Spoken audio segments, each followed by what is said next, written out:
انا عندي سؤال، هو امتى الرجاله فهموا البنات؟ يعني هل عدى عصر من عصور التاريخ اتكتب فيه ان الراجل قدر في العصر ده يقرا المراه؟ يعني الراجل في العصور الرومانيه مثلا قدر يقرا اسرار الكون وفهمها، بل وقرا النجوم والمجرات وفهمها، ورغم كل ده ما قدرش يقرا المراه، جه عندها ووقف عطل. اوعى تفهم من كلامي ان انا بمدح في جنس الذكور على حساب جنس الاناث، انا وانت عارفين ان جنس الذكور ده قايل للانقراض لولا ان في شويه ستات كده بتحافظ عليه. في المقابل بقى ايه اللي انا من ناحيتي اقدر اعمله؟ خدها يا سيدي عشان نرد الجميل، اي حاجه بس نفهم. ارضاء البنات بقى حاجه صعبه جدا، لان الشكوى منهم بقت من حاجات كتير ومتنوعه انت مش قادر تلمها. فيا اما العيب في الرجاله اللي مش فاهمه، يا اما العيب في البنات اللي اتغيرت، يا اما بقى منظومه الحياه والسيستم الجديد بتاع الحياه محتاج منهم تاقلم من نوع اخر جديد. عارف ايه المشكله؟ المشكله ان الست عايزه دعم معنوي وبتشوفه اكتر من اي دعم مادي، والراجل في الزمن ده من كتر صعوبه الدعم المادي اللي بيقدمه بقى الدعم المعنوي بتاعه حاجه ثانويه اصلا. وانا بصراحه شايف ان طالما انا وصلت لمرحله ان انا اقدم الدعم المادي رغم صعوبته كبيره جدا، فده برضو دعم معنوي. ما انا عشان اقدر اقدم انا الدعم المادي ده، معنوياتي انا بتروح في 60 داهيه. واحده واحده بقى الراجل دايما عليه تاسكات لا تعد ولا تحصى،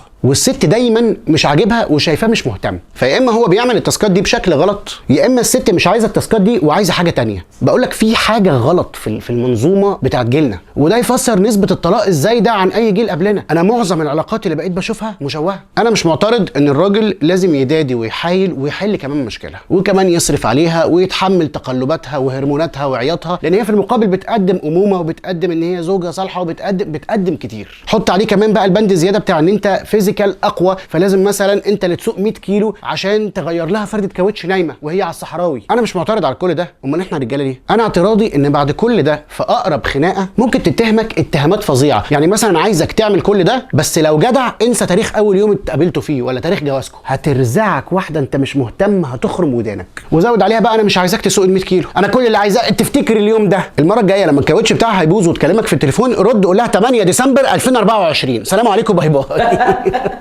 طب يا ستي ايه ممكن يتعمل اكتر من كده؟ يبيع لك كليته؟ اعتقد لو باع كليته برضه هيطلع فيه اتهام جديد، كانت صلاحيتها منتهيه. او مثلا اديتها الكليه الشمال وهي عايزه اليمين، انا قافله معايا يا اخي عايزه الكليه اليمين، انت مالك؟ انت سايب لك الكليه اليمين عشان انت اناني، عزتها عليا. طب انت عايزه ايه بجد؟ يعني رفقا بالرجاله شويه، الزمن ده مش زي اللي قبله، الزمن ده صعب. في بقى جزء كبير من البنات دلوقتي خدها من قصرها، قال لك الراجل ملوش لازمه عموما في المطلق، مش عشان مشاكل، لا هو الراجل كجنس بشري ملوش لازمه. وانا عن نفسي ممكن اعذر فعلا اللي بتقول كده وتكون مثلا بتعتمد على نفسها اغلب الوقت، او الرجاله اللي حواليها في الحياه مش بيشيلوا المسؤوليه. عندك بقى حياتك وشغلك وبتعرفي تتصرفي، مش محتاجه لاي راجل في الدنيا. انما انت بتعومي على عمهم ليه؟ انت اللي عامله زي النمله اللي بتحتاس لو خبطت في نقطه ميه بالغلط، انت مالك؟ انت ماشيه معاهم في السكه دي ليه؟ يعني هو بيعمل لك كل حاجه تقريبا لدرجه ان انت بتساليه تقولي ايه لصاحبتك وانتوا متخانقين. ايه في الدنيا يخليكي تتبني فكره ان الراجل ملوش لازمه؟ انت رايحه في اي كحوت وخلاص. طب هل ضميرك مرتاح بعد الكلام ده؟ هل بابا في البيت عارف ان الراجل ملوش لازمه؟ بص اللي فات ده كله ما يجيش حاجه قصاد ان انت تكون قاعد مسترخي كده وبتروق ومسلطن كده للدنيا ومش شايل اي هم ومتصالح مع نفسك وهادي وعامل اللي عليك، وتلاقيها فجاه رزعك مسج انا حاسه ان محدش فاهمني. طبعا انت كراجل هتحتوي ولسه بقى هتكتب المواساه وتواسيها، هتلاقي تاني سطر بعد المسج وانت بتحاول كده تفكر تقول ايه ولا انت كمان فاهمني. انا عايز افهم هو انت فيزياء كام؟ انت النسبيه. واكتر حاجه بستغربها في جمله حاسه ان محدش فاهمني ولا هيفهمني اللي البنات بتقولها مؤخرا دي، ان اللوم منها طالع على المجتمع كله. يعني المجتمع اللي فهم توماس اديسون وفك حجر رشيد وفهم اينشتاين بتاع النسبيه بتاع الزمكان، شايف الكلمه صعبه ازاي؟ فهمها وجه عندك انت وما فهمكيش، جه عندك وعطل.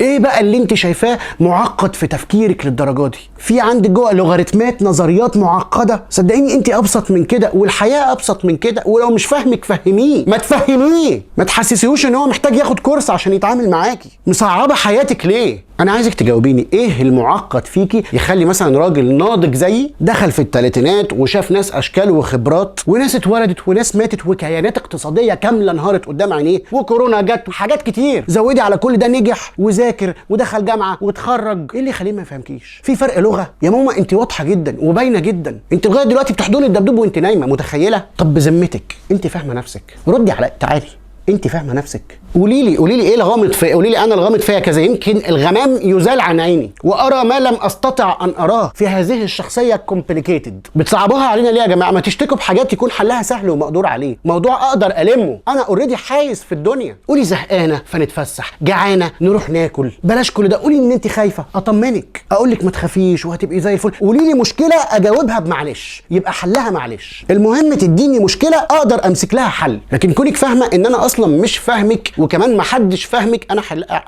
اعمل ايه؟ انت وانت بتقولي كده انا كل اللي شايفه ان انت مألفه المشكله، فانا مش هقدر اقتنع ان هي حقيقيه. برضو من الشكاوى الغريبه جدا للبنات فكره ان هي تقول لك انا مش حاسه بامان. دي حاجه غريبه جدا بصراحه، يعني هي ما حدش يعرفها اصلا في الدنيا غيرك انت واهلك وسالي وريهام صاحباتها مثلا، فايه في الدنيا يخليها حاسه بعدم امان؟ يعني ليه دايما محسساك ان هي مستهدفه؟ بعدين برضو دي تتحل ازاي؟ معلش نقف، دي تتحل ازاي؟ انا مره واحد صاحبي بيحكي لي، قالت له مره انا مش حاسه بامان، قال لها اطمني، قفشت اكتر وزعلت اكتر.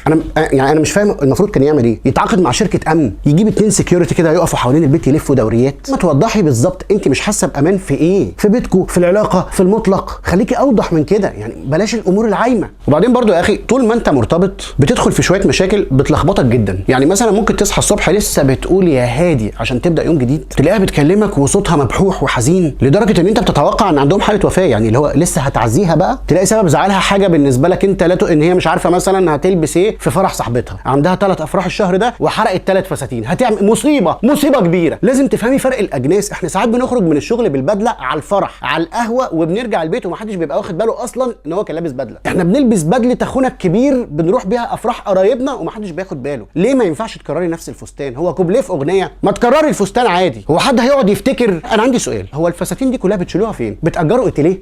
شقه تانية بنشيل فيها فساتيننا؟ ده انا عندي 3 بدل مش لاقيهم، مكان حاططهم على الكرسي. بص انا ملخص الموضوع اللي انا فاهمه من وجهه نظري ده، لو انا فاهم صح يعني، ان عشان الراجل ينجح في تعامله مع المراه هو كل اللي عايزه مشاكل مباشره واجابات مباشره ومعامله مباشره. البنت بقى كلمه مباشره دي بتركبها 100 عفريت. هي عايزه يكون عندك حاجه اسمها ما ورائيات، يعني تفهم ما وراء الكلام اللي بيتقال. تخيل بقى لو البنت اللي عايزه ما ورائيات دي فهمت ان انت اصلا مش فاهم الكلام اللي بيتقال دلوقتي، مش ما وراءه، انت مش فاهمه هو ايه بقى؟ انت فاهم حاجه؟ لا والله ولا انا يا ابني.